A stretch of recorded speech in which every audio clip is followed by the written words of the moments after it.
নির্বাচনের তো ফল আসা শুরু হয়েছে। এই রেজাল্ট কেমন হচ্ছে? Absolutely mind blowing.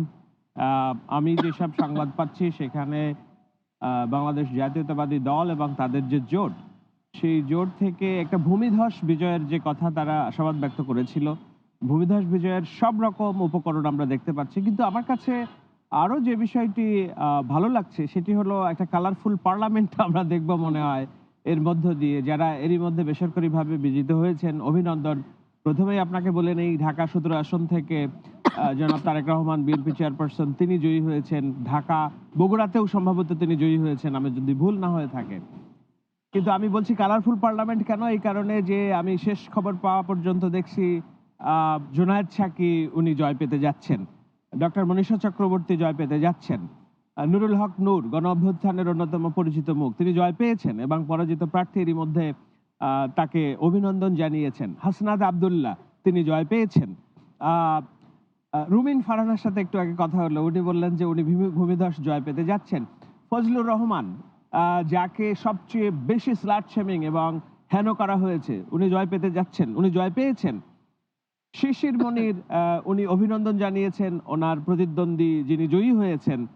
সো এর মধ্য দিয়ে একটা যে নির্বাচনী সংস্কৃতি, পরাজয় মেনে নেওয়ার যে কালচার আমরা দেখতে পাচ্ছি। সবকিছু মিলিয়ে আমার কাছে হয়তো আরো নাম আছে। কিন্তু যেমন আমি যদি বলি যেমন গোলাম পারোয়ার মহাসচিব জামায়াতে ইসলামের মহাসচিব মানে হ্যাঁ? মহাসচিব না, সেক্রেটারি জেনারেল। সেক্রেটারি। হ্যাঁ, হ্যাঁ। তিনি পরাজিত হতে যাচ্ছেন। তাকে হয়তো মিস করব আমরা। আমির অন্যদিকে হামজারটা কি বলবেন? আমির হামজা, আমি যে বললাম কালারফুল পার্লামেন্ট।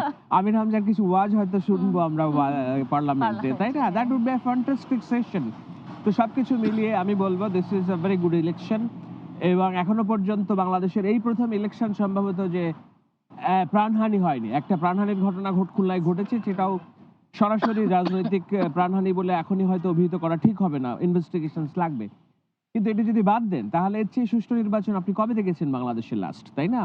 এবং এখনো পর্যন্ত এই যে উৎসব মুখর আয়োজন, সব মিলিয়ে আমি বলব যে it's a new start for Bangladesh.